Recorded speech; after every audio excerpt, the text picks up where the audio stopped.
So we're now on to 1B.10, Piecewise and Infinities, part 2, okay? Notice that on our previous ones that our bounds had numerical endpoints, right? They weren't going on forever. We had specific stopping points. Does that make sense? So now we do not have that. We're going to have infinities. That means that it could be going forever to the left and forever to the right, okay?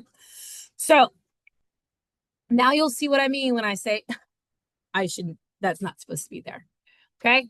This is what is supposed to be there. Okay. On your example 1, we're going to be talking about the absolute value function. Okay. The absolute value function is in the form of this guy. Your f of x equals a absolute value of x minus h plus k. Essentially, I just needed you to have a blank space. Does that make sense? Okay. Here, your a is the quote unquote the slope of the right side. So we're going to quote unquote the slope of your right side. Your H is your horizontal translation. Your K is your vertical translation. You put your H and K together, and that makes your vertex.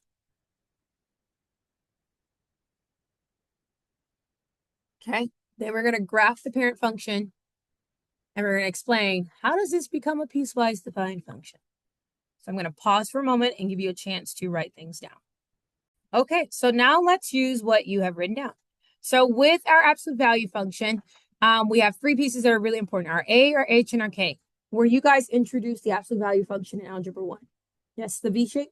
Okay, perfect. That's our parent function. That's what we're going to graph, okay? So where it says we're graphing our parent function, remember, the job of the absolute value function is to take your negatives and turn it into positives. And that's because essentially you're just saying with absolute value, how far is this number from 0, right? And because I'm asking you how far is something from 0, that's just distance. And distance is always going to be positive. That's why it becomes a positive. So when you graph your parent function, keeping in mind that same idea. So for example, if my input is -3, then my output's going to be +3. Does that make sense? If my input is -2, my output's going to be +2. Input is -1, output's going to be +1. Okay? Following that same pattern, if I'm already positive, then it's going to stay positive. Does that make sense? Okay? So when we graph our parent function for your absolute value, it's going to be completely above the x-axis, but it's essentially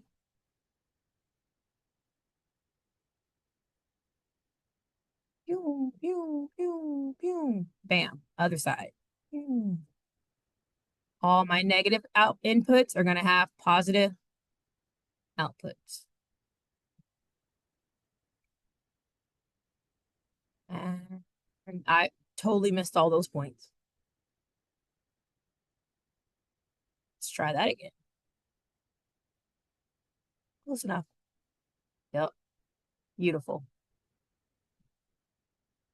Concentrate, concentrate. Oh, nope. Why is it so hard to draw a straight line for me? Okay. So this is our absolute value parent function. All right. So do you remember how, well, you just wrote it, so of course you do. You wrote here where it says, quote unquote, is the slope of the right side. So for our parent function, it's cast with a friendly 1. It's a 1 there. And if you look at the right side of our function, what is your slope? You rise 1, you run 1. You rise 1, you run 1. So your slope equals +1, right? The left side slope is going to always be the opposite reciprocal of that, okay? That's because in geometry, you learn that when 2 lines intersect in a perpendicular angle, what is their slope? Their slopes are opposite reciprocals, right? So if you know the right side slope, then that's how you find your left side slope. So the slope of our left side is -1. Do you see that? Because these are 2 different things taking place, essentially they can be written as a piecewise defined function. So your absolute value function can be written as a piecewise defined function. I didn't leave myself enough room, so we're going to write it. So as a piecewise defined function, y would equal, and we're going to have our little brace, On the left side, we are a negative slope for when x is less than 0. On the right side, we are a positive slope for when x is greater than or equal to 0. So do you see how you can represent absolute value functions as piecewise defined functions? Yay, nay?